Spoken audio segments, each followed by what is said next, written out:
Parashar उवाचा।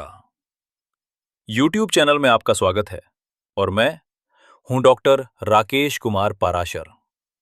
Welcome to the Parashar Uvach YouTube channel and I am doctor Rakesh Kumar Parashar. इस प्रशिक्षण श्रृंखला प्रामाणिक प्रारूपण और टिप्पणी लेखन सीखें की तीसरी कड़ी में कार्यालय आदेश के प्रारूपण के बारे में जानेंगे। कार्यालय आदेश को आंतरिक प्रशासन की रीढ़ कहा जाता है। कार्यालय आदेश किस प्रयोजन के लिए प्रयुक्त होता है, आइए जानते हैं। कार्यालय आदेश का प्रयोग सामान्यतः दिन प्रतिदिन के आंतरिक प्रशासन संबंधी अनुदेश जारी करने के लिए किया जाता है, जैसे कि नियमित छुट्टी की मंजूरी, अधिकारियों और अनुभागों में काम का संवितरण, नियुक्तियां और स्थानांतरण आदि। पत्राचार के इस प्रकार की प्रकृति पानी की तरह है। पानी के आकार के बारे में यह कहा जाता है कि उसका कोई आकार नहीं होता, वह जिस पात्र में डाला जाता है उसी का आकार ग्रहण कर लेता है। केंद्रीय सरकार के कार्यालयों में इसे कार्यालय आदेश कहा जाता है। किसी बल या अर्धसैनिक बल में इसे बल आदेश या किसी में ऐसे ही केंद्र सरकार की आयुध निर्माणियों यानी ऑर्डिनेंस फैक्ट्रियों आदि में इसे निर्माणी आदेश यानी फैक्ट्री ऑर्डर भी कहा जाता है। कार्यालय आदेश के प्रारूपण में सबसे ऊपर शीर्ष पर संख्या लिखकर नीचे भारत सरकार तथा मंत्रालय/विभाग के नाम सहित कार्यालय का पूरा पता लिखा जाता है। स्थान का नाम लिखने के बाद अल्पविराम लगाकर कार्यालय आदेश जारी करने की तिथि लिख दी जाती है। इसके बाद कार्यालय आदेश लिखा जाता है। कार्यालय आदेश की भाषा उत्तम पुरुष में न होकर अन्य पुरुष में होती है, अर्थात कार्यालय आदेश अन्य पुरुष में लिखा जाता है। तत्पश्चात नीचे दाहिनी ओर आदेश देने वाले अधिकारी का नाम तथा पदनाम लिखा जाता है। नीचे बाईं ओर जिन व्यक्तियों को कार्यालय आदेश दिया जाता है उनका उल्लेख किया जाता है। कहने का अभिप्राय यह है कि उस कार्यालय आदेश की प्रतिलिपि जिनको प्रेषित की जाती है उन व्यक्तियों, संबद्ध अनुभाग आदि का उल्लेख रहता है। At the very top of an office order, the file number is written, and immediately below it, the full address of the office is written, preceded by Government of India and the name of the ministry/department concerned. After the name of the place, a comma is placed, and then the date of issue of the office order is written. Then the words office order are written. The language of an office order is not in the first person. Instead, it is written in the third person, that is to say, the office order is drafted in the third person. After the order, at the bottom on the right-hand side, the name and designation of the officer issuing the order are written. Below that, on the left-hand side, the persons to whom the office order is addressed are mentioned. In other words, the names of those individuals or concerned sections to whom copies of that office order are sent are indicated there. कार्यालय आदेश के प्रपत्र के दो नमूने यहां दिए गए हैं, ध्यान से देखें।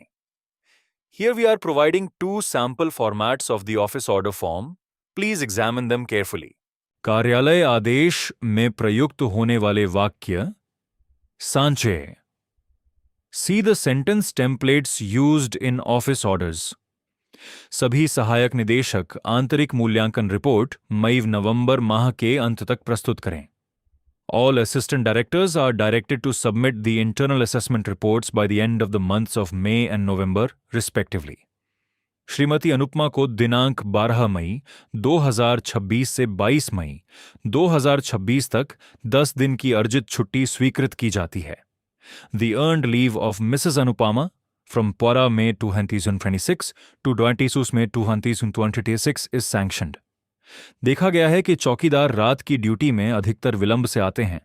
It has been observed that the watchman frequently reports late for his night duty.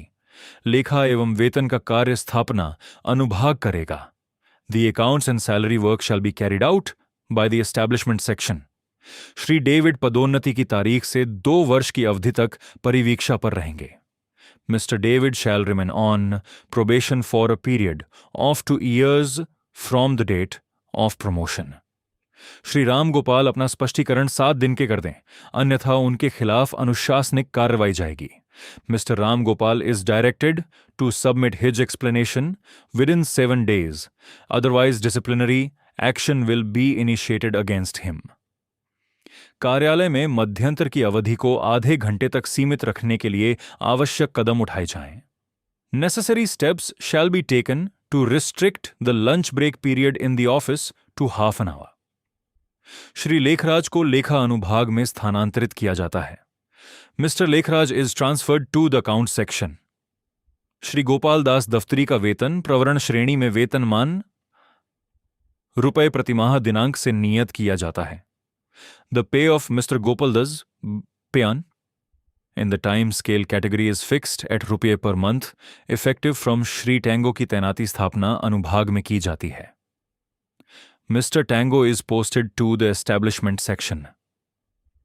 इस कार्यालय के स्थायी सहायक श्री चेतन शर्मा दिनांक 31 मई 2026 को अधिवर्षिता प्राप्त कर लेने पर सेवानिवृत्त कर दिए जाएंगे।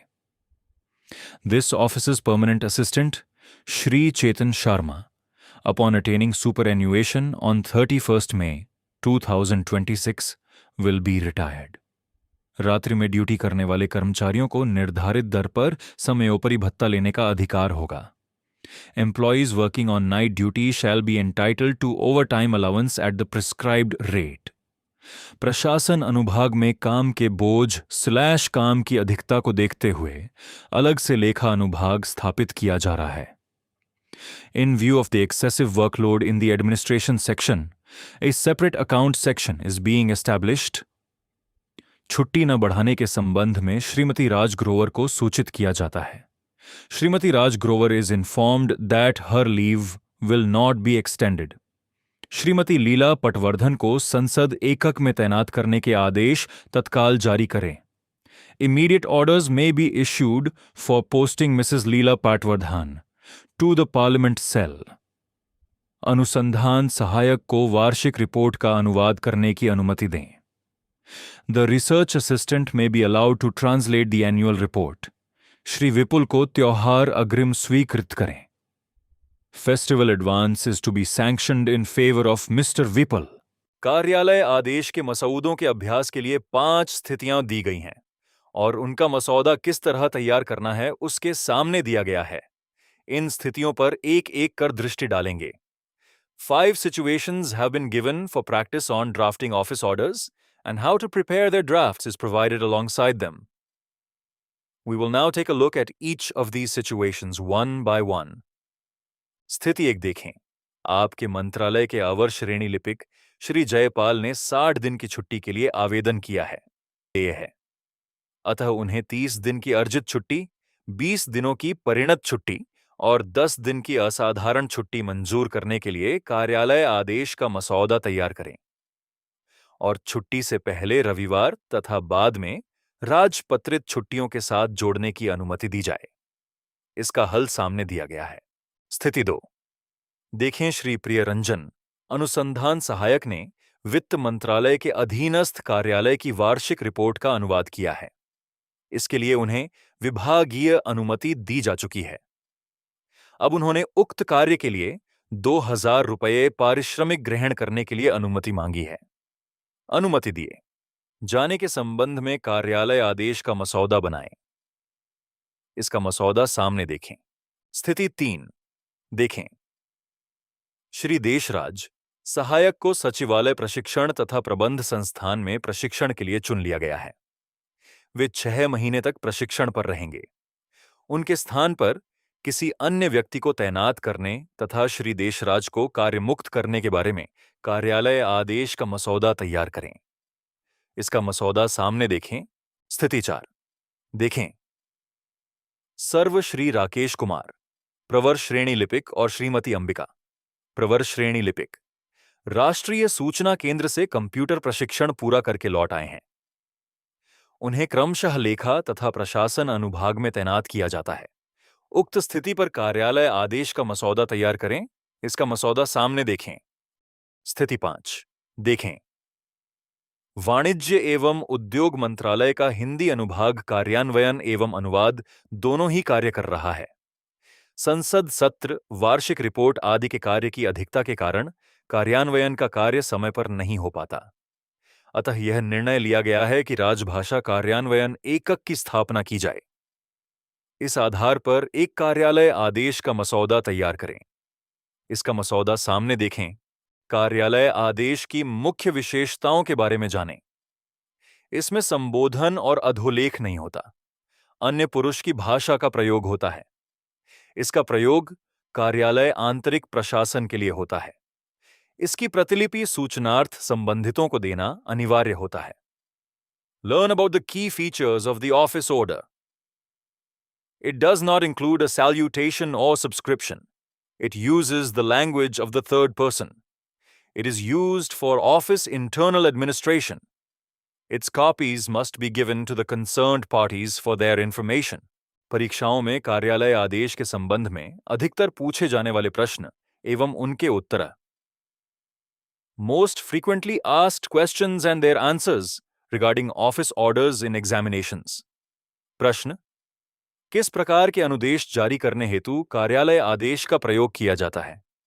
उत्तर: प्रशासन संबंधी अनुदेश जारी करने के लिए कार्यालय आदेश का प्रयोग किया जाता है। प्रश्न: क्या कार्यालय आदेश अन्य मंत्रालय को भेजा जा सकता है? नहीं, कार्यालय आदेश अन्य मंत्रालयों को नहीं भेजा जा सकता। प्रश्न 16। सब अधिकारियों से बैठक में उपस्थित रहने का अनुरोध है। क्या यह वाक्य सांचा कार्यालय आदेश का है? उत्तर: हां, सब अधिकारियों से बैठक में उपस्थित रहने का अनुरोध है। वाक्य कार्यालय आदेश का है।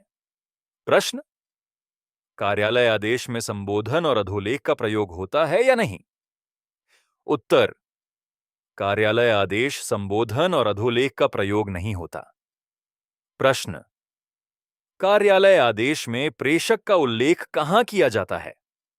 उत्तर: कार्यालय आदेश में प्रेषक का उल्लेख दाईं ओर किया जाता है।